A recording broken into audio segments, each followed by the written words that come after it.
Hello everyone, আপনাকে যদি বলি যে আপনি এই পৃথিবীতে আলো বাতাস দেখার জন্য কোনোদিন কোনো কিছু কষ্ট করেছেন? আই মিন, আপনাকে এটা বলতে চাইছি বন্ধুরা, বুঝতে পারছেন না যে আপনার মা বাবা যখন আপনাকে এই পৃথিবীতে এনেছে, তখন যখন আপনি এই পৃথিবীর আলো বাতাস দেখেছেন, কি আপনি আপনার মা বাবাকে পাওয়ার জন্য কোনো কষ্ট করেছেন? ভালো মনে করে দেখুন তো।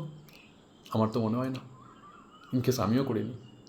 কিন্তু আমাদেরকে, আপনাকে, আমাকে, আমাদের সকলকে এই পৃথিবীতে আলো বাতাস দেখানোর জন্য আমাদের বাবা মা অনেক কষ্ট করেছে।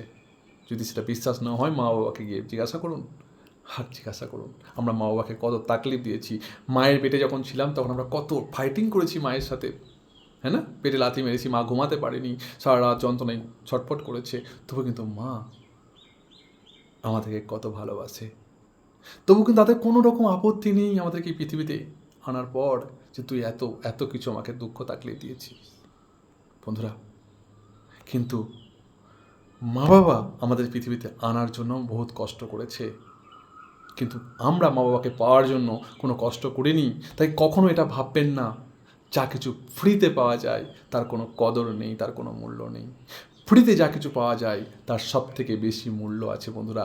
মা বাবাকে আমরা ফ্রিতে পেয়েছি না, তাই কোনো কদর দিতে জানি না, কিন্তু মা বাবার সব থেকে বেশি মূল্যবান বন্ধুরা। যার মা নেই তার গা নেই। তাই মা বাবাকে আমাদের কদর করা উচিত, মা বাবাকে আমাদের মূল্য দেওয়া উচিত।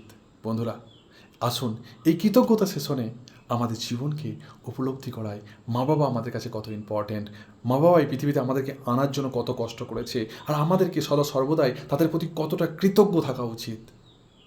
আর সেই কৃতজ্ঞতার স্তর আপনার লাইফকে আর এক স্তর উন্নতির শিখরে পৌঁছে দেবে এবং আপনি হয়ে উঠবেন অ্যালকেমিস্ট।